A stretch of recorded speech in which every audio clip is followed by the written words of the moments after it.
മരിച്ചവരെ ജീവിപ്പിക്കുകയും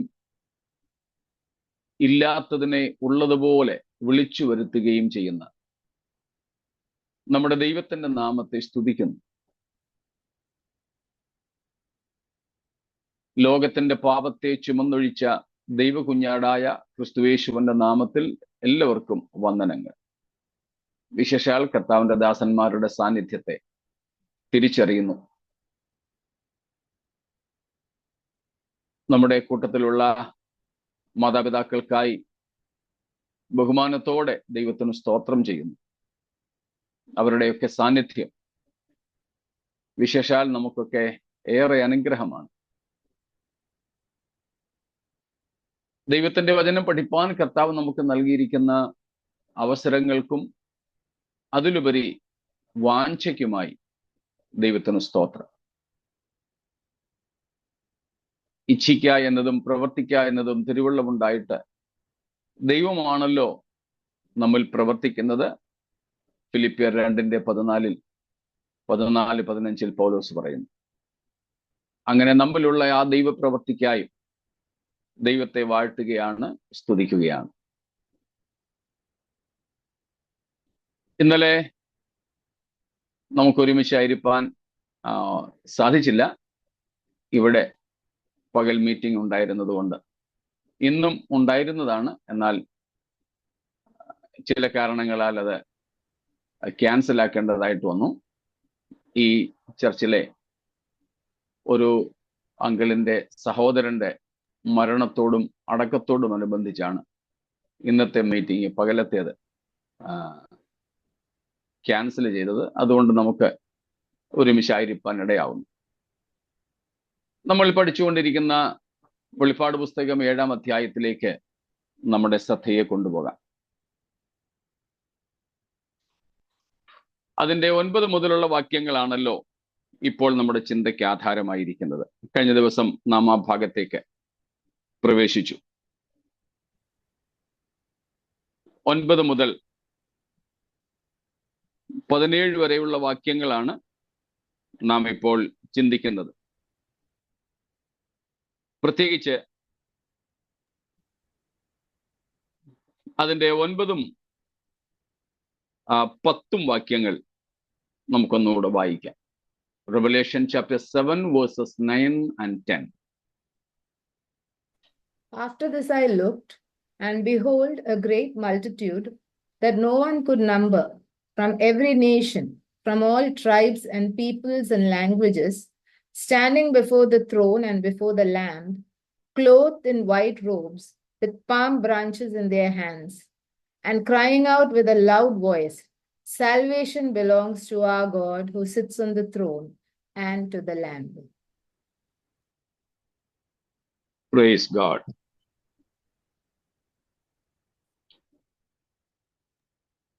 നാം ഇതിനോടകം കണ്ടു കഴിഞ്ഞ കാര്യമാണ്. ഇവർ മഹാപീഡനകാല വിശുദ്ധന്മാരാണ്. മഹാപീഡനകാല വിശുദ്ധന്മാരെ നമുക്ക് രണ്ടുകളായിട്ട് തിരിക്കാം. We can divide or classify the tribulation saints into 2 by 2. Two groups consisting of 2 segments or sects. First segment is Jews and second is Gentiles. And the second group, first sect is the living or the naturally dead, and the second sect is martyrs. രണ്ടുകളായി മഹാപീഡനകാല വിശുദ്ധന്മാരെ തിരിക്കാം എന്ന് ഞാൻ പറഞ്ഞതിന്റെ സാരം, ഒന്നാമത്തെ ഇരട്ട group എന്ന് പറയുന്നത് യഹൂദന്മാരുടെ ഒരു സംഘവും മറ്റൊന്ന് യഹൂദേതരരായ യവനന്മാരുടെ ജാതികളുടെ സംഘവും. അതിൽ യഹൂദന്മാരിൽ നിന്നുള്ളവരെ പറ്റിയാണ് നാം 8-ാം വാക്യം വരെ പഠിച്ചത്. ജാതികളിൽ നിന്നുള്ളവരെ കുറിച്ചാണ് 9 മുതൽ. രണ്ടാമത്തെ വിഭജനത്തിൽ അവിടെയുമുണ്ട് രണ്ട് ഉപപിരിവുകൾ. അത് മഹാപീഡനകാലത്ത് കൊല്ലപ്പെടാതെ രക്തസാക്ഷികൾ ആകാതെയുള്ള ഒരു കൂട്ടം വിശുദ്ധന്മാരുണ്ട്.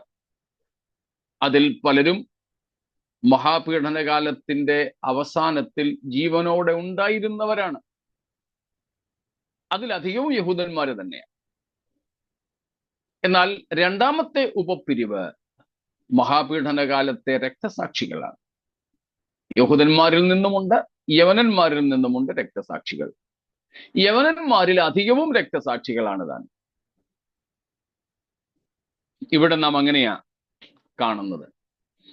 അപ്പോൾ യഹൂദന്മാരിൽ നിന്നും യവനന്മാരിൽ നിന്നും മഹാപീഡനകാലം ഒരുപക്ഷെ മരണം കൊണ്ടോ അല്ല കഷ്ടത സഹിച്ചുകൊണ്ട് ജീവിച്ചിരുന്നോ തരണം ചെയ്ത സംഘമാണ് മഹാപീഡനകാല വിശുദ്ധന്മാർ. So we can conclude that these tribulation saints are the people from both Jewish community and the Gentile community who gave themselves in undivided devotion to God and His Christ, either by martyrdom or even by passing through the tribulation, but not martyred. Many of them were alive still when Christ came, or they had a natural death, but they are a few. അപ്പൊ ഇങ്ങനെ ഈ രണ്ട് കൂട്ടരെയും കൂടെ ചേർത്താണ് മഹാപീഡനകാല വിശുദ്ധന്മാരെന്ന് വിളിക്കുന്നത്. ഇവർ മഹാപീഡനകാല വിശുദ്ധന്മാരാണ് എന്നതിന് തെളിവാണ് നമ്മൾ നേരത്തെയും വായിച്ചിരുന്ന ഇതേ അധ്യായത്തിലെ 13-14 വാക്യങ്ങൾ. Proof that they are the tribulation saints. Verses number 13 and 14, please. 13-14 കൂടെ വായിച്ചാട്ടെ. Then one of the elders addressed me, saying, "Who are these clothed in white robes, and from where have they come?" I said to him, "Sir, you know." And he said to me, "These are the ones coming out of the great tribulation. They have washed their robes and made them white in the blood of the Lamb." Praise God. Well, there is the identity of these people. Uncountable. എണ്ണിക്കൂടാത്ത, എണ്ണാൻ കഴിയാത്ത ഈ വലിയ സമൂഹത്തിന്റെ പരിചയപ്പെടുത്തലാണ് 13-14 വാക്യങ്ങളിൽ മഹാപീഡനകാലത്തൂടെ കുഞ്ഞാടിന്റെ രക്തത്തിൽ അങ്കികളെ അലക്കി വെളുപ്പിച്ച് ജയാളികളായി വന്നവർ എന്ന് നമുക്കവിടെ കാണാം. അപ്പോൾ അവരെ നമ്മൾക്ക് അവിടെ തിരിച്ചറിയാം.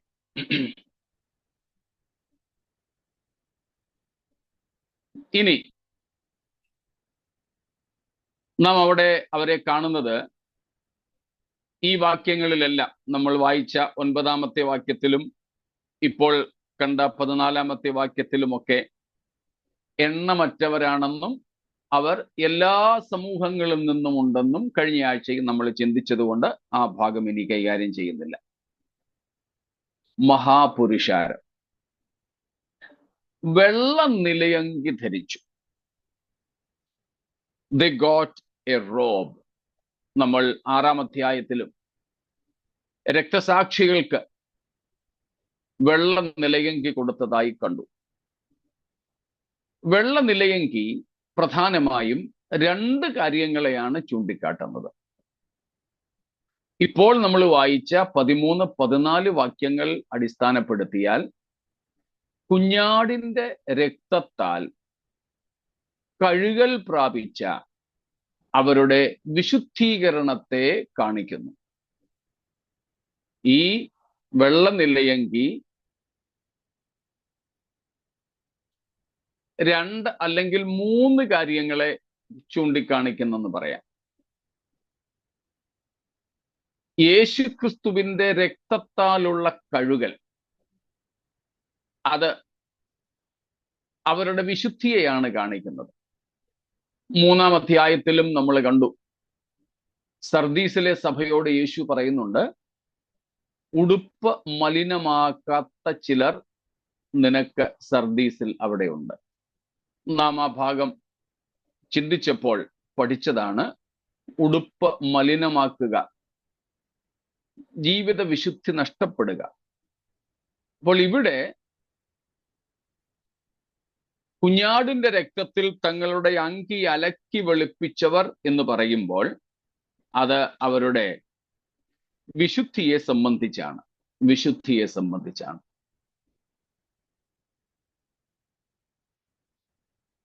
Sanctification by the blood of Jesus. ഈ സാങ്ക്ടിഫിക്കേഷന് മുമ്പൊരു സംഗതിയുണ്ട്, വിശുദ്ധീകരണത്തിന് മുൻപൊരു സംഗതിയുണ്ട്.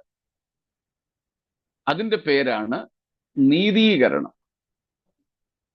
നമ്മൾ പല പ്രാവശ്യം പഠിച്ചിട്ടുണ്ട്. ഒരു പാപിയായ മനുഷ്യൻ ദൈവത്തിന്റെ അടുക്കലേക്ക് ഓടി വരുമ്പോൾ ദൈവം അവന് കൊടുക്കുന്ന ആദ്യത്തെ സമ്മാനം ഇപ്പോൾ നമ്മൾ പഠിച്ച 2 കാര്യങ്ങളാണ്. ഒന്ന്, അവൻ ദൈവത്തിന്റെ അടുക്കലേക്ക് വരുമ്പോൾ, ഒരു പാപി ദൈവത്തിന്റെ അടുക്കലേക്ക് വരുമ്പോൾ അവൻ പാപത്താൽ മലിനപ്പെട്ടവനും മുറിവേറ്റവനുമാണ്. 2, അവൻ പാപത്താൽ നഗ്നനായവനാണ്. When a sinner comes to Christ, comes to God, his first state is he is naked and he is defiled or soiled, and also he is hurt, injured. Injury and defilement by sin and nakedness by sin. പാപത്താൽ മലിനപ്പെട്ടവരും മുറിവേറ്റവരും നഗ്നരായവരുമായിട്ടാണ് പാപികൾ ദൈവത്തിന്റെ അടുക്കലേക്ക് വരുന്നത്. ദൈവം ആദ്യം ചെയ്യുന്ന 2 കാര്യങ്ങൾ, ഒരേ സമയം ചെയ്യുന്ന ഏറ്റവും ആദ്യത്തെ 2 കാര്യങ്ങളാണ്, അഴുക്കുപിടിച്ച് മലിനരായി അശുദ്ധരായി മുറിവേറ്റവരായി വരുന്നവരെ യേശുവിന്റെ രക്തം കൊണ്ട് കഴുകുക, യേശുവിന്റെ രക്തത്തിൽ അവരെ മുക്കിപ്പൊക്കുക. അങ്ങനെ അവർ ശുദ്ധിയുള്ളവരായി തീരുന്നു. 2, നഗ്നരായിരിക്കുന്ന അവരെ യേശുവിന്റെ നീതി വസ്ത്രം കൊണ്ട് പൊതിയുക. അങ്ങനെ അവരുടെ നഗ്നതയും മാറുന്നു. മനസ്സിലായോ? യേശുവിന്റെ അടുക്കൽ, അല്ലെങ്കിൽ യേശു മുഖാന്തരം ദൈവത്തിന്റെ അടുക്കലേക്ക് അടുത്തു വരുന്ന ഏതൊരു പാപിയെയും ദൈവം ആദ്യം ചെയ്യുന്നത് ഈ 2 ക്രിയകളാണ്. പാപത്താൽ മുറിവേറ്റ മലിനരായവരെ യേശുവിന്റെ രക്തം കൊണ്ട് കഴുകി വിശുദ്ധീകരിക്കുന്നു. അതാണ് നാം ഇവിടെ കണ്ടത്. അവർ തങ്ങളുടെ അങ്കി കുഞ്ഞാടിന്റെ രക്തത്തിൽ കഴുകി വെടിപ്പാക്കിയിരിക്കുന്നു. അതിനെയാണ് പൗലോസും അപ്പോസ്തലന്മാരും ഒക്കെ വിളിക്കുന്നത് sanctified in Christ. Sanctified in Christ. 1 Corinthians chapter 1 verse 2. 1 കൊരിന്ത്യർ 1:2 വാക്യത്തിലുണ്ട്, ക്രിസ്തുയേശുവിൽ വിശുദ്ധീകരിക്കപ്പെട്ടവരും, sanctified in Christ. അപ്പോൾ പാപത്തിന്റെ കളങ്കം പോകുന്നു, പാപത്തിന്റെ മുറിവുകൾ then and there അവിടെ തന്നെ ഉണങ്ങുന്നു. നമ്മെ കുളിപ്പിച്ചതിന് ശേഷം നമ്മുടെ കുഞ്ഞുങ്ങളും ചെളിയിലൊക്കെ പോയി അഴുക്കായി മുറിവേറ്റൊക്കെ വന്നാൽ നമ്മൾ ആദ്യം ചെയ്യുന്നത് അത് തന്നെയല്ലേ? അവരെ കുളിപ്പിക്കും, അവരെ കഴുകും, എന്നിട്ടാ നമ്മൾ അവർക്ക് വസ്ത്രം ധരിപ്പിക്കുന്നത്. ഇതുപോലെ യേശുവിന്റെ രക്തത്തിൽ നമ്മെ മുക്കിപ്പൊക്കുന്നു, നമ്മെ ശുദ്ധീകരിക്കുന്നു. സാങ്ക്ടിഫിക്കേഷൻ, അതാണ് ചോരത്തളി എന്ന് നാം വായിക്കുന്നത്. സ്പ്രിങ്ക്ലിംഗ് ഓഫ് ദ ബ്ലഡ്. സ്തോത്രം.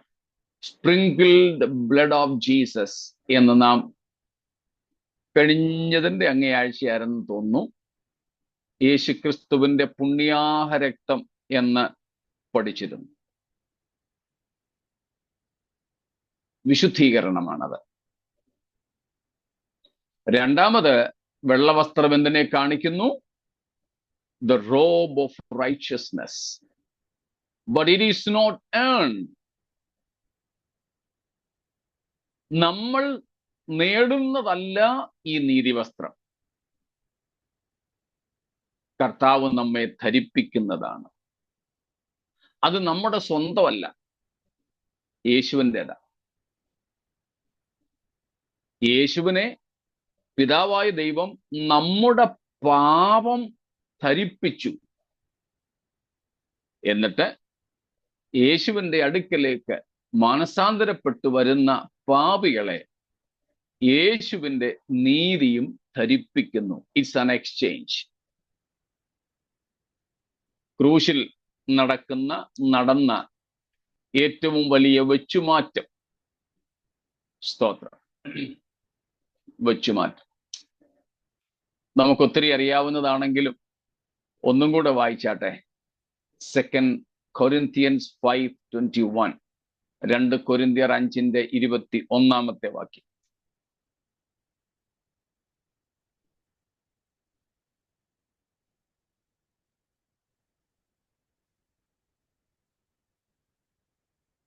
ആനി സിസ്റ്റർ വായിക്കുകയാണോ? മ്യൂട്ടാണ്. For our sake he made him to be sin, who knew no sin, so that in him we might become the righteousness of God. Praise God. Father God made the Son sin for us, that we may become righteousness for God in Christ. This is the exchange. ഇവിടെയാണ് മാറ്റം, ആ exchanging. സ്തോത്രം. വെച്ചുമാറ്റം. യേശുക്രിസ്തു ഭൂമിയിൽ വന്നപ്പോൾ, പ്രത്യേകിച്ച് ക്രൂശിൽ മരിച്ചപ്പോൾ, നമുക്ക് വേണ്ടി യേശുവിനെ പിതാവ് പാപമാക്കി. പത്രോസ് പറയുന്നത് പോലെ 1 പത്രോസ് 2:24, 1 Peter 2:24.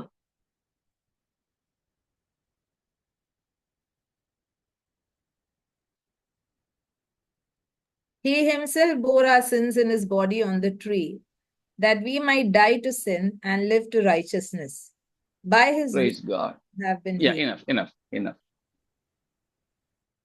യേശു തൻ്റെ ശരീരത്തിൽ നമ്മുടെ പാപങ്ങളെ ചുമന്നു, ക്രൂശിന്മേൽ കയറി. ഇംഗ്ലീഷിനേക്കാൾ കുറച്ചുകൂടെ നല്ലതായിട്ട് എനിക്ക് മലയാളം തോന്നുന്നു. യേശു 2 കാര്യങ്ങൾ ചെയ്തു. തൻ്റെ ശരീരത്തിൽ നമ്മുടെ പാപങ്ങളെ ചുമന്നു. He bore our sins on his body. Then അത് ശരീരത്തിൽ ചുമന്നുകൊണ്ട് ക്രൂശിന്മേൽ കയറി. By bearing those sins upon his body, he went up to the cross. He climbed up to the tree. Tree എന്നവിടെ പറഞ്ഞിരിക്കുന്നത് കുരിശുമരമാകട്ടോ. സ്തോത്രം. അത് വേണമെങ്കിൽ വായിച്ചിട്ട് ചില ദുഷ്ടദിക്കുകൾ യേശു മരത്തെ കയറി എന്നൊക്കെ പറഞ്ഞാല് ക്രൂശിന്മേൽ കയറിയ കാര്യമാണ്. അപ്പോൾ നമുക്ക് വേണ്ടി യേശു പാപമാക്കപ്പെട്ടു. നമ്മുടെ പാപം യേശു വഹിച്ചു. പകരം യേശുവിന്റെ നീതി നമുക്ക് കൈമാറി. An exchange. Exchanging his innocent, unblemished righteousness for our sin. സ്തോത്രം. അങ്ങനെ ദൈവത്തിന്റെ അടുക്കലേക്ക് യേശുക്രിസ്തു മുഖാന്തരം അടുത്തു വരുന്ന ഏതൊരു പാപിക്കും ലഭിക്കുന്ന വെള്ളവസ്ത്രത്തിന്റെ രണ്ടർത്ഥങ്ങൾ. ഒന്ന്, ക്രിസ്തുവിലൂടെ നമുക്ക് ലഭിക്കുന്ന വിശുദ്ധീകരണം. രണ്ട്, യേശുക്രിസ്തുവിന്റെ നീതിവസ്ത്രം. വെള്ളവസ്ത്രത്തിന്റെ വെള്ള നിലയങ്കിയുടെ മൂന്നാമത്തെ അർത്ഥം. ഒന്നാമത്തെ അർത്ഥം വിശുദ്ധീകരണം, രണ്ടാമത്തെ അർത്ഥം നീതീകരണം. മൂന്നാമത്തെ അർത്ഥം വിക്ടറി, വിജയം. സ്തോത്രം.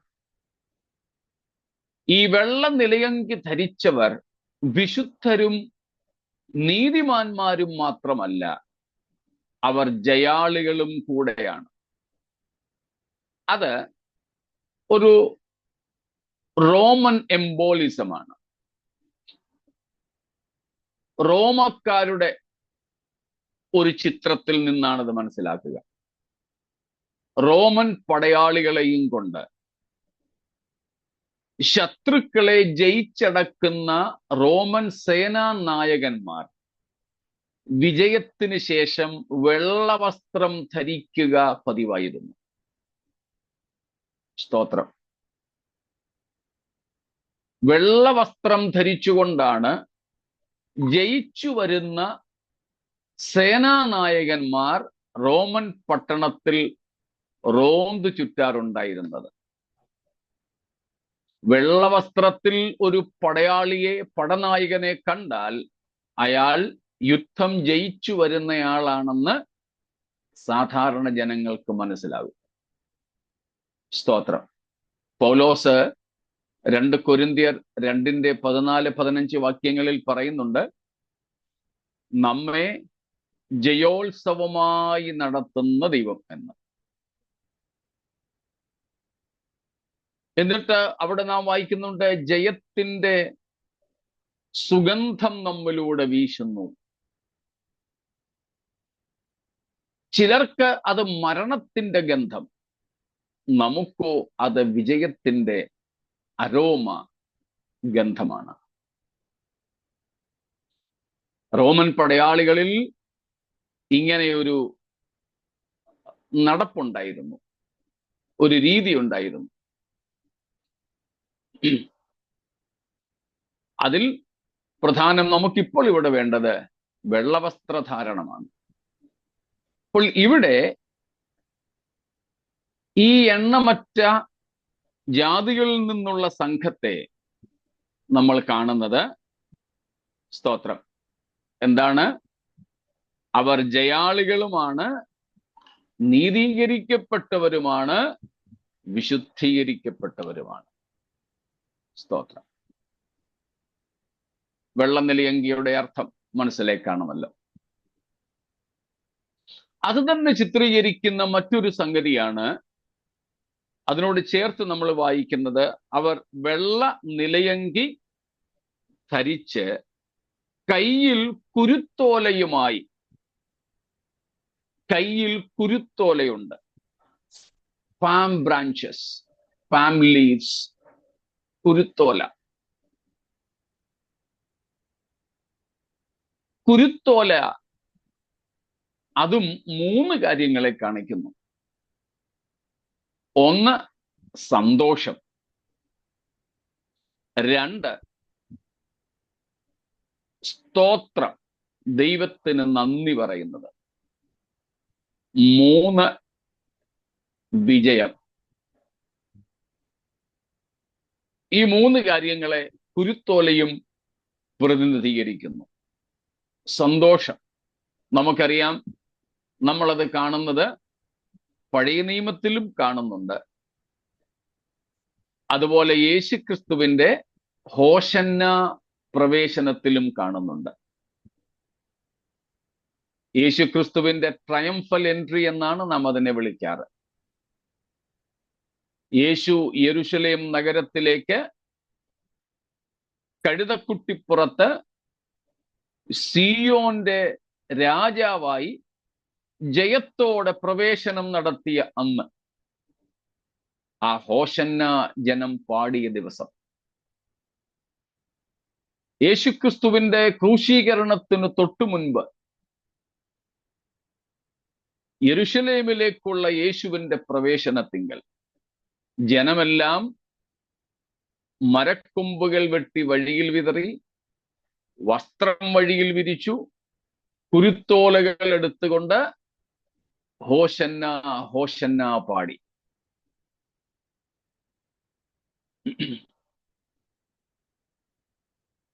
അപ്പോൾ ആ കുരുത്തോല എടുത്തുകൊണ്ടുള്ള അവരുടെ എഴുന്നള്ളിപ്പ് ഈ 3 കാര്യങ്ങളെയും ചിത്രീകരിക്കുന്നു. അവരുടെ ആർപ്പിടിയിൽ സന്തോഷത്തെ. 2, ദാവീദ് പുത്രൻ ഹോശന്ന പാടുകയാണ്.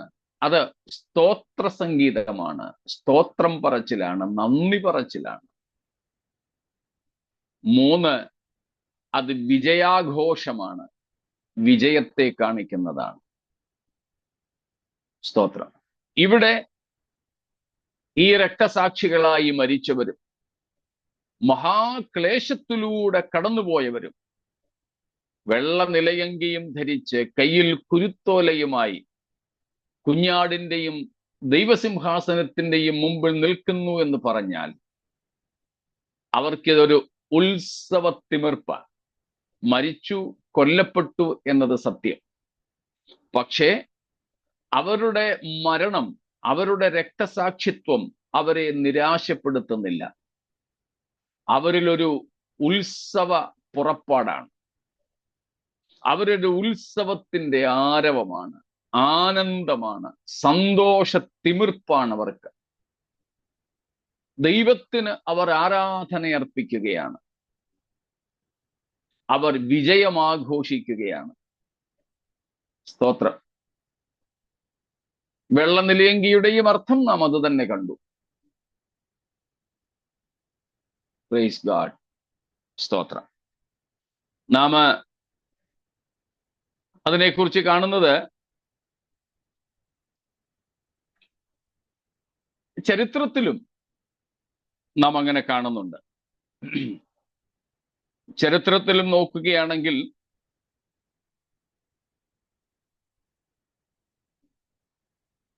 കഴിഞ്ഞ ദിവസമൊക്കെ ഞാൻ പറഞ്ഞിട്ടുള്ളതുപോലെ അന്തിയോക്കസ് എപ്പിഫാനസിന്റെ കൈകളിൽ നിന്ന് മക്കാബിയർ യെരുശലേം ദേവാലയത്തെ വീണ്ടെടുത്തപ്പോൾ, വിശുദ്ധീകരിച്ചപ്പോൾ ജനമൊക്കെ കുരുത്തോലയുമായി തെരുവിലിറങ്ങി ദൈവത്തിന് സങ്കീർത്തന ഗീതങ്ങൾ പാടി.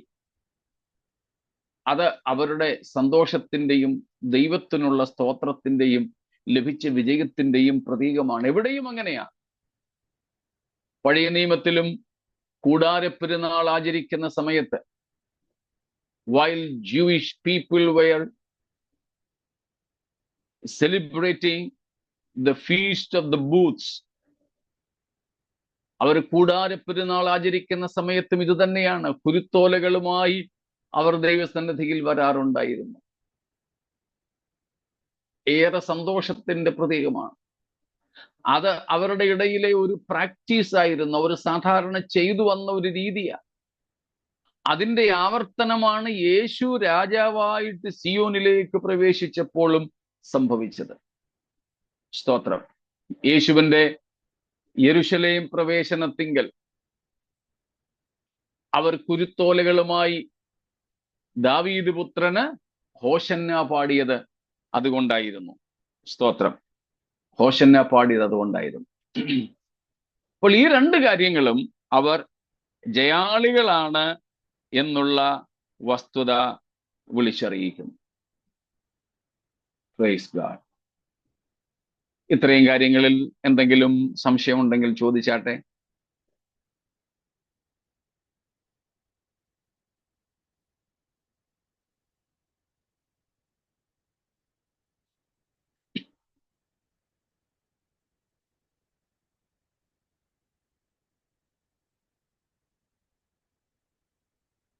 ഒന്നുമില്ല.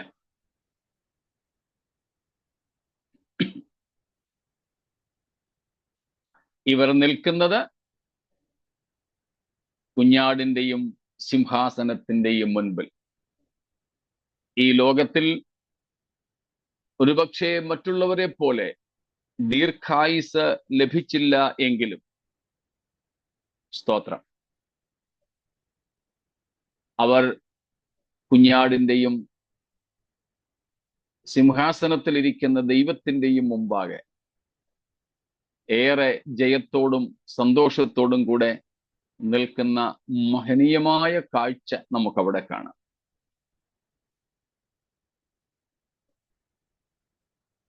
അവരുടെ വെള്ള നിലയങ്കിക്ക് മറ്റൊരു സൂചന കൂടെയുണ്ട്.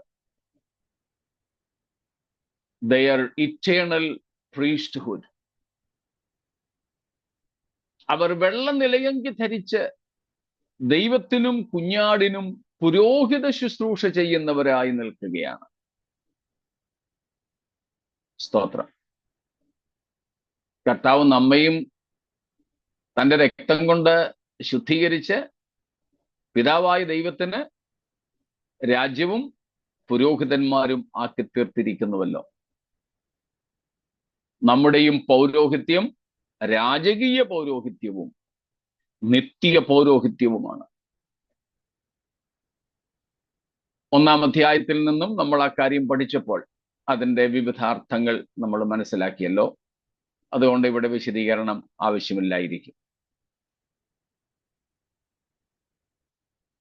നിത്യതയിൽ നാം ദൈവത്തിന് പുരോഹിത വൃത്തി ചെയ്യും എന്ന് വെച്ചാൽ നമുക്കവിടെ അർപ്പിക്കുവാൻ യാഗം വല്ലതും ഉണ്ടോ?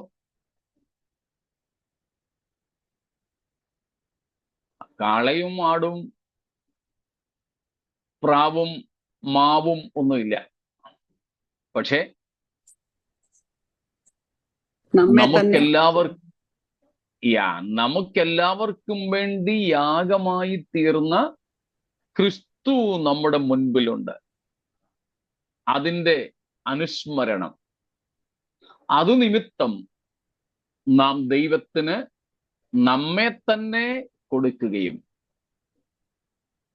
സ്തോത്രസ്തുതിയാഗങ്ങൾ ദൈവത്തിന് അർപ്പിക്കുകയും ചെയ്യുന്നു. അതിന്റെ വിശദീകരണം നമുക്ക് അടുത്ത വാക്യങ്ങളിൽ കാണാം. ഇത്രയും വ്യക്തമായല്ലോ? സംശയങ്ങൾ എന്തെങ്കിലും?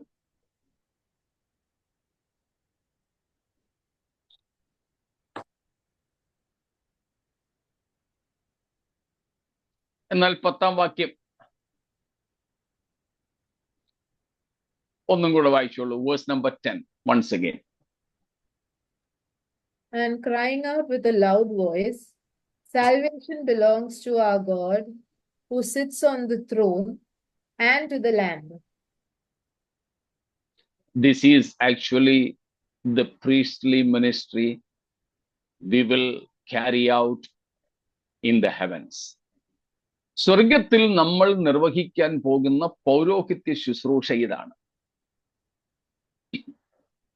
നമുക്കവിടെ മൃഗങ്ങളെയോ പക്ഷികളെയോ ഭോജനയാഗങ്ങളോ ഒരു തരത്തിലുമുള്ള യാഗങ്ങൾ ഇസ്രായേൽ മക്കളോടുള്ള ബന്ധത്തിൽ ഉണ്ടായിരുന്ന ഒരു തരത്തിലെ യാഗങ്ങളും നമുക്കവിടെ അർപ്പിക്കുവാനില്ല. ഇന്ന് നമ്മൾ അർപ്പിക്കുന്ന സ്തോത്രകാഴ്ചയില്ല, ഓഫർട്രി, ദശാംശവും സ്വമേധാദാനങ്ങളും ഒക്കെ കൂടെ ഒന്നും പറഞ്ഞ് നമ്മളിടുന്ന സ്തോത്രകാഴ്ചയും അവിടെ ഇല്ല.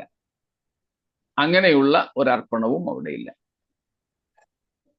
പിന്നെ അവിടെയുള്ള അർപ്പണം നമ്മൾ നമ്മളെ തന്നെ സിംഹാസനസ്ഥനായ ദൈവത്തിന്റെ പാദപീഠത്തിങ്കൽ സാഷ്ടാംഗം പ്രണമിച്ച് അർപ്പിക്കുകയാണ്. 4-ാം അധ്യായത്തിൽ നമ്മളത് കണ്ടു.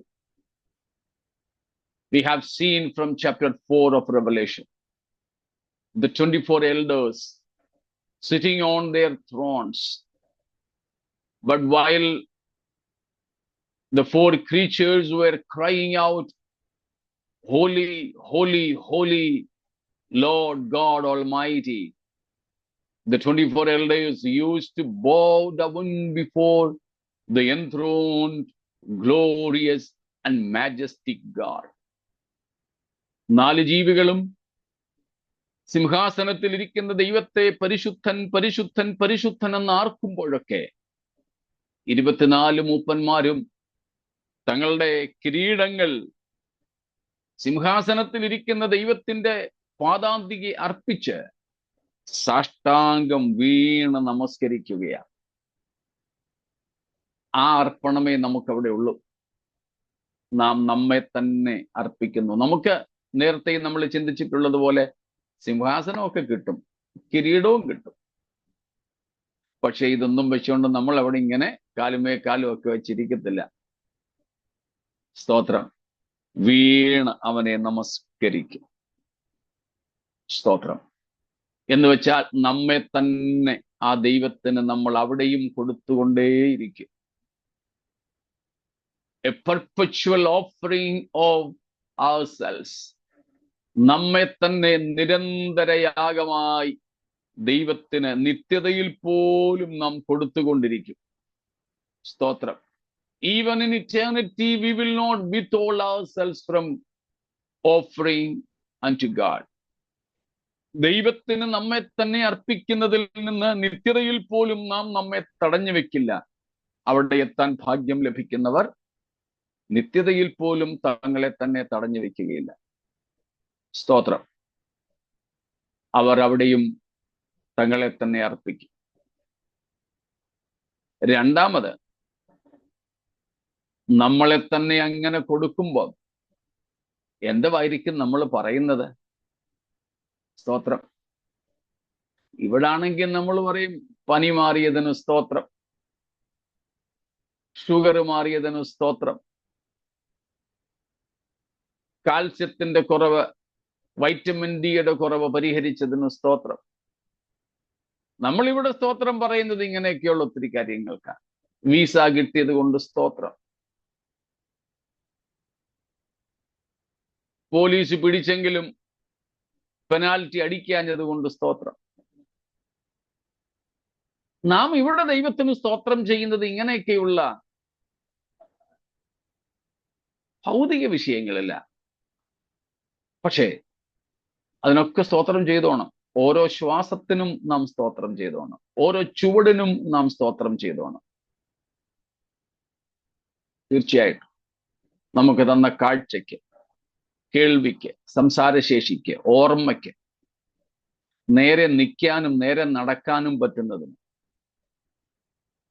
കിടക്കയിൽ നിന്നും എഴുന്നേൽക്കുമ്പോൾ തലകറങ്ങി വീഴാത്തതിന്, എന്തെങ്കിലുമൊക്കെ കഴിക്കാൻ പറ്റുന്നതിനൊക്കെ നമ്മൾ സ്തോത്രം ചെയ്തോണം.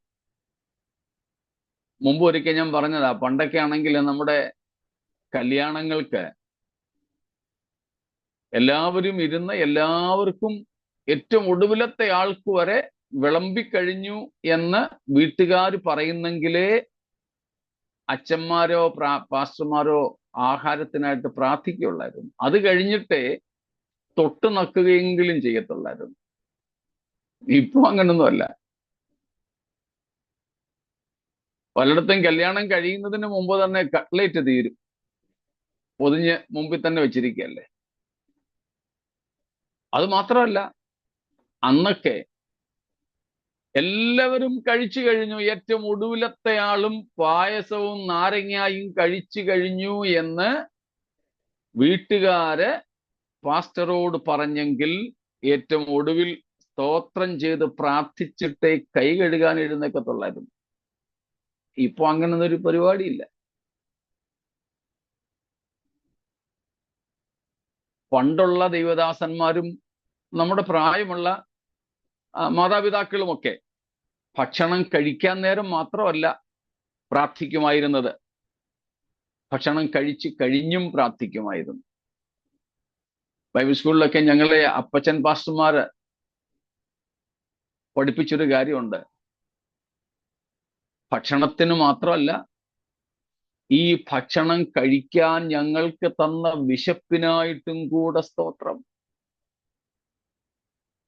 വല്ലപ്പോഴുമെങ്കിലും നമ്മൾ വിശപ്പില്ലായ്മയൊക്കെ അനുഭവിച്ചിട്ടില്ലേ? ആഹാരം എല്ലാം ഇരിപ്പുണ്ട്, പക്ഷെ കഴിക്കാൻ വയ്യ. ഇഷ്ടമുള്ള ആഹാരത്തിന്റെ മണം അടിച്ചാൽ പോലും ഓക്കാനിക്കുന്ന ചില സന്ദർഭങ്ങളൊക്കെ ഉണ്ടായിട്ടില്ലേ?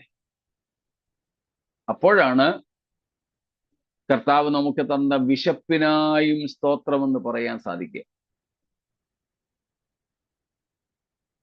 സ്തോത്രം. അപ്പൊ നമ്മൾ ഇവിടെ സ്തോത്രം ചെയ്യുന്ന ഓരോ കാര്യങ്ങളെ കുറിച്ചാണ് ഞാൻ ഈ പറഞ്ഞത്. പക്ഷെ നമ്മൾ നിത്യതയിലെത്തിയാൽ വീണ് കിടന്ന് നമസ്കരിച്ച് സ്വർഗത്തിൽ പോലും പ്രതിഫലങ്ങളായി കിട്ടിയത് മുഴുവനും ദൈവപാദങ്ങളിൽ അർപ്പിച്ചുകൊണ്ട് നാം ദൈവത്തെ സ്തുതിക്കുന്നതും സ്തോത്രം ചെയ്യുന്നതും ആരാധിക്കുന്നതും എന്തിന്റെ അടിസ്ഥാനത്തിലാണ്? പാപത്തിന്റെ ശിക്ഷയെ നിന്ന് വിടുവിച്ചതിന്. സ്തോത്രം. ഈ 10ാമത്തെ വാക്യത്തിൽ നമ്മൾ കണ്ടോ? രക്ഷ നമുക്ക് ദാനമായി തന്നതുകൊണ്ട്. രക്ഷയുടെ ദാനത്തിന് വേണ്ടി. അതെ, അതാണ് പാപത്തിന്റെ ശിക്ഷയിൽ നിന്നും വിടുവിച്ചു എന്നുള്ളത്. സ്തോത്രം. അപ്പോൾ നിത്യതയിൽ നാം എത്തിയാൽ നാം ദൈവത്തെ സ്തുതിച്ച് മഹത്വപ്പെടുത്തി ആരാധിക്കും. അവിടെ ആരാധനയുടെ പ്രധാനപ്പെട്ട 2 സംഗതികൾ. ഒന്ന്, what he is. 2, what he has done or what he has given us. നാം നിത്യതയിലെത്തിയാൽ ദൈവത്തെ ഇടതടവില്ലാതെ, ബ്രേക്കില്ലാതെ സ്തുതിച്ച് മഹത്വപ്പെടുത്തും. പ്രധാനമായിട്ടും 2 കാര്യങ്ങളാണ് അതിനുള്ളത്. ഒന്നാമത്തെ കാര്യം, ഈ ദൈവം ആരാണ് എന്ന് തിരിച്ചറിഞ്ഞിട്ട്, ഫോർ വാട്ട് ഹീസ്. നമ്മുടെ ദൈവം ആരാണോ, നമ്മുടെ ദൈവം എന്താണോ, അതാണ് സ്തോത്രം നാം ദൈവത്തെ സ്തുതിക്കുവാനുള്ള ഒന്നാമത്തെ, ദൈവത്തെ മഹത്വപ്പെടുത്തുവാനുള്ള ഒന്നാമത്തെ കാരണം. നിത്യതയിൽ നാം എത്തിയാൽ സ്തോത്രം. നാം അതാണ് 4-ാം അധ്യായത്തിൽ കണ്ടത്. ദൈവമേ, നീ പരിശുദ്ധൻ, പരിശുദ്ധൻ, പരിശുദ്ധൻ. സകലവും നീ സൃഷ്ടിച്ചത്. Acknowledging the magnificent being of God. ദൈവത്തിന്റെ അതിമഹത്തായ ആളത്വത്തിന്റെ തിരിച്ചറിവിലൂടെ നാം ദൈവത്തെ സ്തുതിച്ച് മഹത്വപ്പെടുത്തും. സ്തോത്രം. രണ്ടാമത്, നാം ദൈവത്തെ സ്തുതിക്കുന്നത് for what he has done, what he has given us. അവൻ നമുക്ക് എന്ത് തന്നു, അവൻ നമുക്കായി എന്ത് ചെയ്തു എന്നതിന്റെ അടിസ്ഥാനത്തിലാണ്. സ്തോത്രം. എന്ത് തന്നു എന്ന് നാം 5-ാം അധ്യായത്തിൽ കണ്ടിരുന്നു. നിന്റെ രക്തം ഹേതുവായി കുഞ്ഞാടേ നീ അറുക്കപ്പെട്ടു. നിന്റെ രക്തം ഹേതുവായി ഞങ്ങളെ വിലയ്ക്കുവാൻ. അതുതന്നെയാണ് ഇവിടെയും ഒറ്റ വാക്കിൽ 7:10 പറഞ്ഞിരിക്കുന്നത്. രക്ഷ ദൈവത്തിന്റെയും കുഞ്ഞാടിന്റെയും ദാനം. In eternity we will be praising our God, thanking him, worshiping him only because of these two acknowledgements. First one of his being, and second one of his deeds. The very act of redemption, the very act of salvation. വീണ്ടെടുപ്പിന്റെ രക്ഷയുടെ പ്രവർത്തിക്കായി ദൈവത്തിന് സ്തോത്രം ചെയ്യും. നമ്മൾ 5-ാം അധ്യായം പഠിച്ചപ്പോൾ ഒരു കാര്യം പറഞ്ഞത് ഓർമ്മ കാണുമല്ലോ. ഇന്ന് നമ്മൾ പാടുന്ന പല പാട്ടുകളും സ്വർഗത്തിലേക്ക് കൊണ്ടുപോകാൻ ഒക്കാത്ത പാട്ടുകളാണെന്ന് ഓർമ്മ കാണുമല്ലോ. Most of the songs we sing today are eligible only for this world, even not for every occasion. നമ്മൾ ഇവിടെ പാടുന്ന പാട്ടുകൾ ഇവിടം കൊണ്ട് മാത്രം തീരുന്നതാ. എല്ലാ സന്ദർഭങ്ങളിൽ പോലും പാടാൻ ഒക്കാത്ത പാട്ടുകളാണ് നമ്മൾ പാടാറുള്ളത്. നമ്മൾ ഇന്ന് പാടുന്നതിൽ വളരെ ചുരുക്കം പാട്ടുകൾ മാത്രമേ നമുക്ക് നിത്യതയിൽ പാടാനായിട്ട് പറ്റൂ. നിത്യതയിൽ നമ്മൾ പാടുന്ന പാട്ടുകൾ എങ്ങനെയുള്ള പാട്ടുകളാണ്? ക്രൂശിനെ പ്രകീർത്തിക്കുന്ന, ദൈവസ്നേഹത്തെ വർണ്ണിക്കുന്ന, ദൈവമഹത്വത്തെ വർണ്ണിക്കുന്ന പാട്ടുകളായിരിക്കും. ഇവിടെയും അതുപോലെ ദൈവത്തെ നമുക്ക് സ്തുതിപ്പാൻ കഴിയുന്ന വിഷയം രക്ഷ എന്നതാണ്. നമ്മളത് അന്ന് അവിടെ പാടണമെങ്കിൽ, അന്ന് അവിടെ നമുക്ക് അത് അനുഭവവേദ്യമാകണമെങ്കിൽ ഇവിടുന്നേ പ്രാക്ടീസ് ചെയ്തോണം കേട്ടോ. ട്രെയിനിങ് പീരീഡ് ആയത്. This is not a time to accumulate material wealth. ഭൗതിക സമ്പത്തുകൾ കൂട്ടിവെക്കാനുള്ള സമയമല്ലിത്. The time after our salvation, time after our conversion, time after our repentance is not a time to accumulate some material things for us and also for our generations. But it is a time of preparation, a preparatory time for eternity. നാം രക്ഷിക്കപ്പെട്ടതിന് ശേഷം, മാനസാന്തരപ്പെട്ട ശേഷം, സ്നാനപ്പെട്ട ശേഷം നമുക്ക് അനുവദിക്കപ്പെട്ട സമയം ഈ ലോകത്തിൽ ഭൗതിക സമ്പത്തുകൾ സ്വരുക്കൂട്ടാനുള്ള സമയമല്ല. നമുക്ക് പേരും പെരുമയും ഉണ്ടാക്കാനുള്ള സമയമല്ലിത്. മക്കൾക്ക് വേണ്ടി ചരതിച്ചു വെക്കാനുള്ള കാലമല്ല ഇത്. ഒരു ഒരുക്കത്തിന്റെ സമയമാണ്, നിത്യതയ്ക്കായുള്ള ഒരുക്കത്തിന്റെ സമയം. നന്നായി നാം മനസ്സിലാക്കുക, നന്നായി നാം മനസ്സിലാക്കുക. അതിലൊരു പ്രധാന ഘടകമാണ് നമുക്ക് ദാനമായി ലഭിച്ച രക്ഷയ്ക്ക് വേണ്ടി ദൈവത്തിന് സ്തോത്രം ചെയ്യുക. നമ്മളൊന്ന് വിലയിരുത്തി നോക്കിക്കേ. നാം ഏറ്റവും അധികം ഇന്ന് സ്തോത്രം ചെയ്യുന്നത് നമുക്ക് ലഭിച്ച രക്ഷയ്ക്ക് വേണ്ടിയാണോ? സ്തോത്രം. എഫേസ്യ ലേഖനത്തിലേക്ക് നമ്മൾ വരുമ്പോൾ 1-ാം അധ്യായം 3-ാം വാക്യത്തിൽ പൗലോസ് പറയുന്നു, സ്വർഗത്തിലെ സകല ആത്മീയ അനുഗ്രഹത്താലും ക്രിസ്തുയേശുവിൽ നമ്മെ അനുഗ്രഹിച്ചിരിക്കുന്ന നമ്മുടെ കർത്താവായ യേശു ക്രിസ്തുവിന്റെ ദൈവവും പിതാവുമായവൻ വാഴ്ത്തപ്പെട്ടവൻ.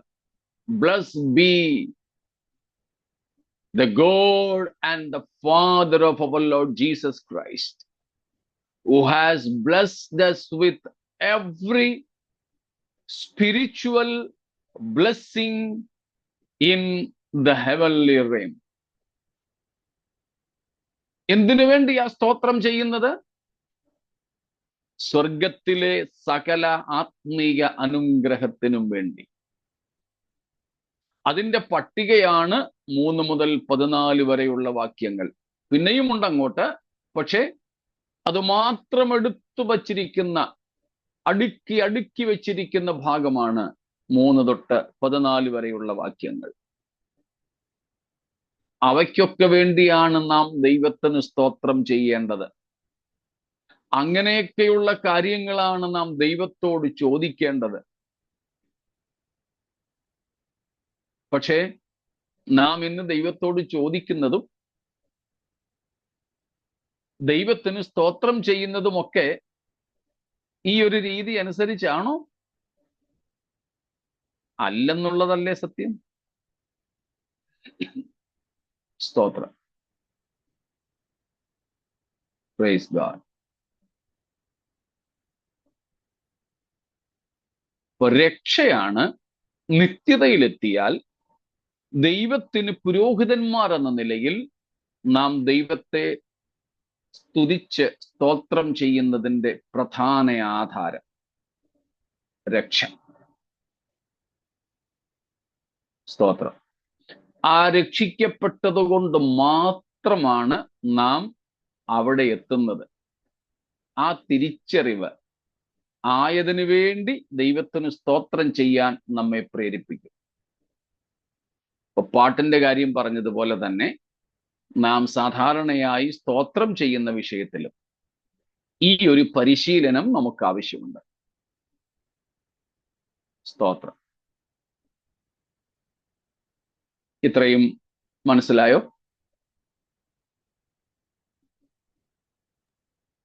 ഈ ലോകത്തിൽ വെച്ച് സ്തുതിക്കുകയും സ്തോത്രം ചെയ്യുകയും ചെയ്യുന്നതായ വിഷയങ്ങള് നാം സ്വർഗത്തിൽ നിത്യതയിൽ ചെന്ന് ഓർത്ത് അതിനുവേണ്ടി സ്തോത്രം ചെയ്യാനുള്ള ആ ഓർമ്മയും ശക്തിയും ഒക്കെ കിട്ടുമോ? ഓർമ്മയൊക്കെ ഉണ്ടാവും. പക്ഷേ ഇവിടെ നമ്മൾ സ്തോത്രം ചെയ്യുന്ന പല കാര്യങ്ങളും അവിടെ ആപ്ലിക്കബിൾ അല്ല. ഇവിടെ നമ്മൾ ചെയ്യുന്നതല്ല ഈ ഭൗതിക വിഷയങ്ങൾക്കല്ലേ അധികവും. അതൊന്നും അവിടെ നമുക്ക് ഒട്ടുമേ വിലയുള്ളതായി തോന്നില്ല.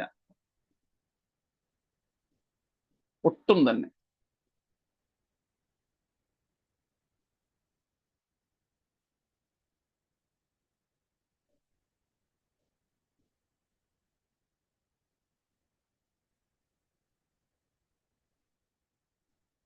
ഇനി മറ്റൊരു കാര്യം അങ്ങനെ എന്തായാലും ചോദിക്കാണോ ബാബുങ്കൾ? അല്ല, ഇവിടുത്തെ പാട്ടുകളൊക്കെ തന്നെയാണോ അവിടെയും പാടുന്നത്? ഇല്ല. അല്ലല്ലോ, പുതിയ പാട്ടല്ലേ? അല്ല, പുതിയ പാട്ടാണ്. എന്ന് വെച്ചാൽ ദൈവസ്നേഹത്തെയും കാൽവറി ക്രൂശിനെയും യേശുക്രിസ്തുവിന്റെ പരമയാഗത്തെയും ഒക്കെ അനുസ്മരിക്കുന്ന ഗാനങ്ങൾ. നമ്മളിവിടെ പാടുന്ന പാട്ടുകളും മിക്കതും കരുതുന്നവൻ ഞാനല്ലയോ, ഭയപ്പെടേണ്ട, ഇനി ഭയപ്പെടേണ്ട, അസാധ്യമായിട്ടൊന്നുമില്ല, സാധ്യമേ, എല്ലാം സാധ്യമേ, ആരാധിക്കുമ്പോൾ വിടുതൽ, ഇതൊന്നും അവിടെ നമുക്ക് വേണ്ടാത്തതാണ്. അതൊന്നും അവിടെ പാടില്ല. സ്തോത്രം.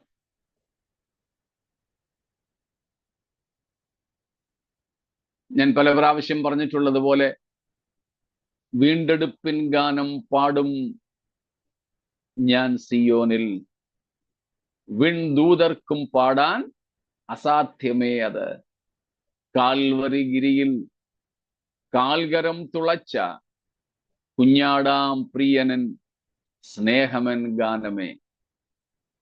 നമുക്കവിടെ അതേ പാടാനുള്ളൂ. സ്തോത്രം. നിത്യതയുടെ ഘനമേറിയ തേജസ്സിന് പോലും മറയ്ക്കുവാൻ കഴിയാത്ത 5 മുറിവുകളുമായി നിൽക്കുന്ന ദൈവകുഞ്ഞാടായ ക്രിസ്തുവിനെ നമ്മുടെ കണ്ണിന്റെ മുമ്പിൽ അക്ഷരികമായി പൂർണ്ണ മഹത്വത്തോടെ കാണുമ്പോൾ വേറെ ഒന്നുമല്ല നമുക്ക് പാടുവാൻ സാധിക്കുന്നത്.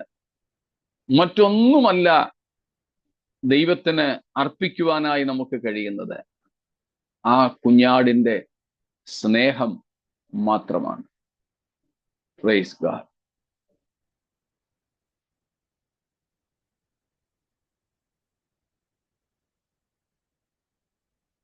അത് നാം ഇവിടെ മുതലേ പരിശീലിക്കുക എന്നാണ് നമ്മളിപ്പോൾ ചിന്തിച്ചത്.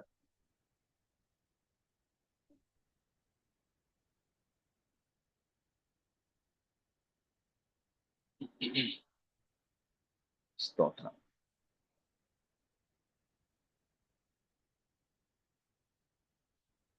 ഇനി ഒരു കാര്യം, ആ വാക്യം ഒന്നും കൂടെ വായിച്ചാട്ടെ, 10-ാമത്തെ വാക്യം, വെളിപ്പാട് 7:10.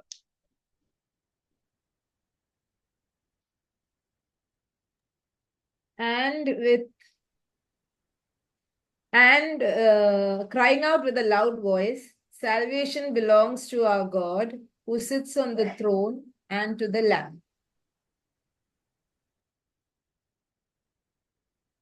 മലയാളത്തിലെ വാക്യം ഒന്ന് വായിച്ചാട്ടെ. രക്ഷ എന്നുള്ളത് സിംഹാസനത്തിലിരിക്കുന്നവനായ നമ്മുടെ ദൈവത്തിന്റെയും കുഞ്ഞാടിന്റെയും ദാനം എന്ന് അവർ അത്യുച്ചത്തിൽ ആർത്തുകൊണ്ടിരുന്നു. മലയാളത്തിൽ വായിക്കുന്നു രക്ഷ ദാനമാണ്. ഇംഗ്ലീഷിൽ നാം വായിച്ചത് സാൽവേഷൻ ബിലോങ്സ്.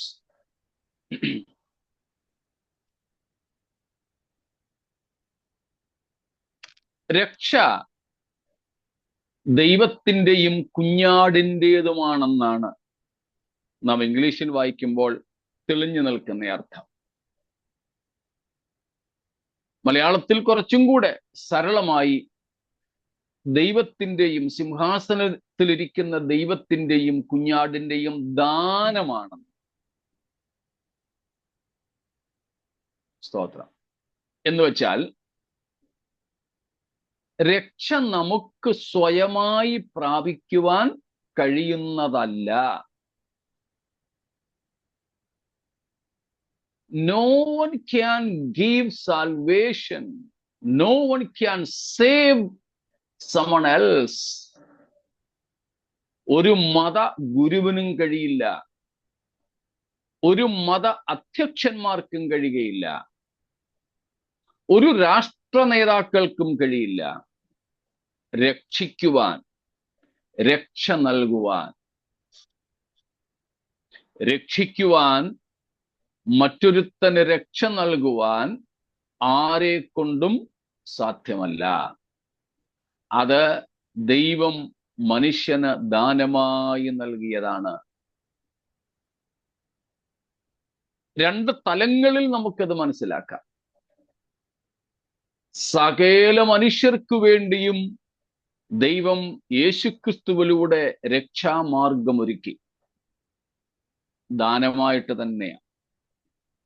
അതിൽ നിന്ന് ഒരാളിനെ പോലും ഒഴിവാക്കിയിട്ടില്ല. മനുഷ്യകുലത്തിലുള്ള എല്ലാവർക്കും വേണ്ടിയാണ് യേശുക്രിസ്തുവിലൂടെ രക്ഷാമാർഗം ദൈവം ഒരുക്കിയത്.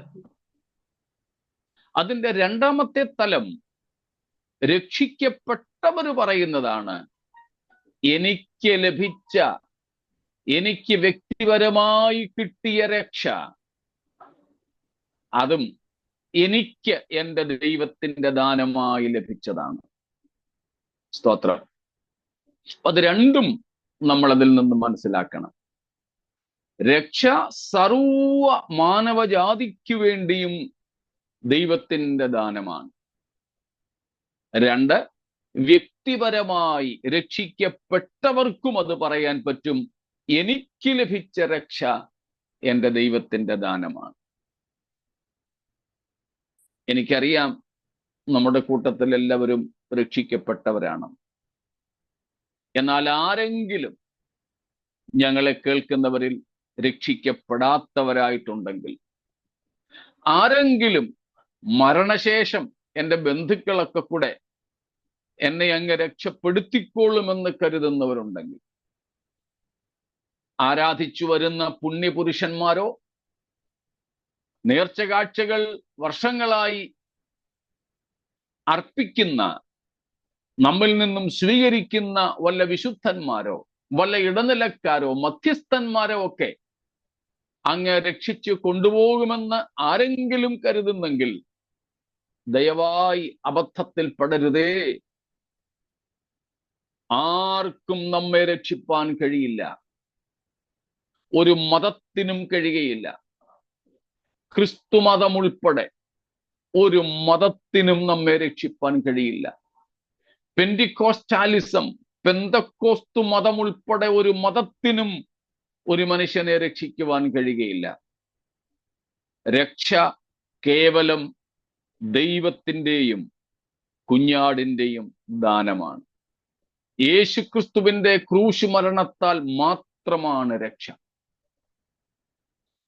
വേറെ ഒന്നിനാലും രക്ഷയില്ല. നമുക്ക് രക്ഷ സ്വായത്തമാക്കാൻ കഴിയുകയില്ല.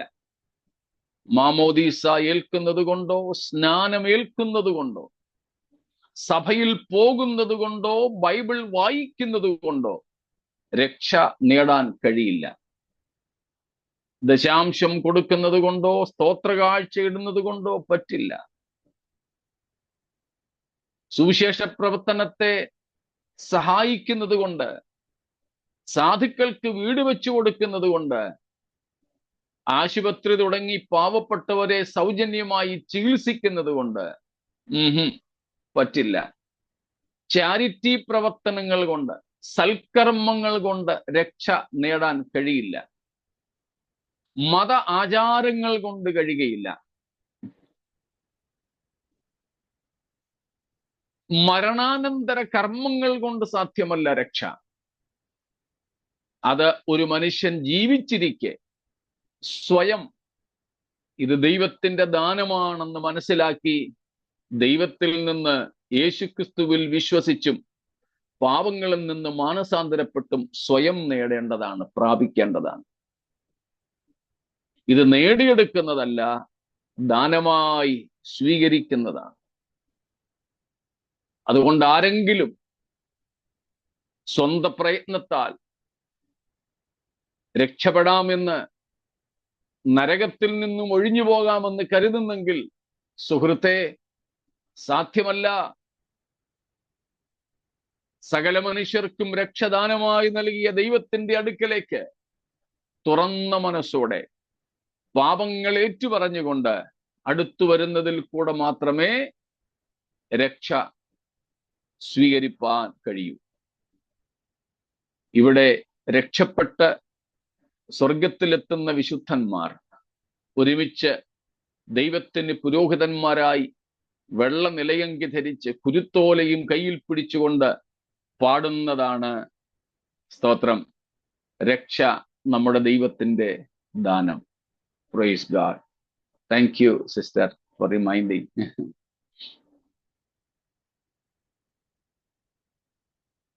ഈ 9ഉം 10ഉം വാക്യങ്ങൾ മനസ്സിലായി കാണുമല്ലോ. സ്തോത്രം. 9, 10 വാക്യങ്ങളിൽ നിന്ന് എന്തെങ്കിലും മനസ്സിലാക്കാൻ ബാക്കിയുണ്ടെങ്കിൽ പറഞ്ഞാട്ടെ. ഇല്ല എങ്കിൽ അടുത്ത വാക്യങ്ങൾ നമുക്ക് കർത്താവിന്റെ വരവ് താമസിച്ചാൽ അടുത്ത ക്ലാസ്സിൽ ചിന്തിക്കാം. സ്തോത്രം. ഇന്നും കൂടെ ഞാൻ നേരത്തെ നിർത്തുകയാണ്. ഇന്നും കൂടെ മറ്റേ ആ ക്ലാസ് ഉള്ളത് കൊണ്ട് നമുക്കും നമ്മുടെ ജീവകാലത്ത് തന്നെ ദൈവത്തിന്റെ ദാനമായ രക്ഷ ദൈവത്തിൽ നിന്നും പ്രാപിപ്പാൻ ദൈവം സഹായിച്ചു. ദൈവം നമുക്ക് തന്ന രക്ഷയ്ക്കായി വേണം നാം എപ്പോഴും ദൈവത്തിന് സ്തോത്രം ചെയ്യാൻ. നമുക്ക് സൗഖ്യം കാണത്തില്ല, ആരോഗ്യം കാണില്ല, രോഗങ്ങളായിരിക്കും, ഞെരുക്കമായിരിക്കും, കഷ്ടങ്ങളായിരിക്കും. കാരണമില്ലാതെ നമ്മെ ദ്വേഷിക്കുന്നവർ കാണും. വെറുതെ നമ്മെക്കുറിച്ച് സ്ലാൻഡറിങ്, അപവാദം പറയുന്നവർ കാണും. ഒരു കാരണവുമില്ലാതെ ചിലപ്പോൾ നമ്മുടെ വീട്ടുകാർ തന്നെ നമ്മളെ വെറുത്തെന്ന് വന്നേക്കാം. എന്നാലും സ്തോത്രം, എന്നാലും നാം നമുക്ക് കർത്താവ് സൗജന്യമായി തന്ന രക്ഷയ്ക്ക് വേണ്ടി സ്തോത്രം ചെയ്യുന്നവരും അതിൽ സന്തോഷിക്കുന്നവരുമായിരിക്കണം. അതുകൊണ്ടാണ് വേദപുസ്തകം പറയുന്ന ഏറ്റവും വലിയ സന്തോഷം രക്ഷയുടെ സന്തോഷമാണ്. സ്തോത്രം. ഹബക്കൂക്ക് പറയുന്നത് പോലെ നമ്മുടെ പശുക്കളും ആടുകളും ഒക്കെ ചത്തുപോയാലും, അല്ലെങ്കിൽ വല്ലവരും മോഷ്ടിച്ചുകൊണ്ട് പോയാലും, അത്തിവൃക്ഷവും മുന്തിരിവള്ളിയും ഒന്നും ഫലം തന്നില്ലെങ്കിലും, ഇന്ന് നമുക്ക് ആടും പശുവൊന്നും ഇല്ല, പകരം നമുക്ക് ജോലിയും അങ്ങനെയൊക്കെയുള്ള കാര്യങ്ങളാണ്. അതിലേക്കൊന്ന് കൺവേർട്ട് ചെയ്താൽ മതി, ഒന്ന് മാറ്റിയാൽ മതി. നമ്മുടെ ജോലി പോയാലും, ആരോഗ്യം ക്ഷയിച്ചാലും, പ്രിയപ്പെട്ടവർ വെറുത്താലും, ലോകക്കാരെ നിന്ദിച്ചാലും, എത്ര മരുന്ന് കഴിച്ചിട്ടും രോഗം ഭേദമാകുന്നില്ലെങ്കിലും ഒക്കെ അത് അങ്ങനെ കൂട്ടിച്ചേർത്തു. എന്നാലും നമ്മുടെ രക്ഷയുടെ ദൈവത്തിൽ നമുക്ക് സന്തോഷിപ്പാൻ കഴിയട്ടെ. രക്ഷയുടെ ദൈവത്തിൽ നമുക്ക് ആർപ്പിടുവാൻ കഴിയട്ടെ. ആ പ്രത്യേക അനുഭവങ്ങളിലൂടെ നമ്മെ നടത്തുവാൻ ദൈവസന്നിധിയിൽ നമ്മെ സമർപ്പിക്കാം. നാമും വേഗം സിംഹാസനസ്ഥനായ ദൈവത്തിൻ്റെയും കുഞ്ഞാടിൻ്റെയും മുമ്പാകെ എത്തിച്ചേരും. ഈ വിശുദ്ധന്മാർ എത്തുന്നതിന് മുമ്പേ നാം രൂപാന്തര ശരീരികളായി കുഞ്ഞാടിന്റെ കാന്തയായി അവിടെ എത്തിച്ചേരും. നമ്മുടെ കർത്താവിനോട് നാം അനുരൂപരായിത്തീരും. നമ്മുടെ തേജോമയനായ ദൈവത്തെ താൻ ഇരിക്കും പോലെ നാം കാണും. ആ വലിയ പ്രത്യാശയോടെ പിന്നെയും നമ്മുടെ ചുവടുകൾ വയ്ക്കാം. ഈ വചനങ്ങളാൽ ദൈവം നമ്മെ അനുഗ്രഹിക്കുമാറാകട്ടെ. സ്തോത്രം.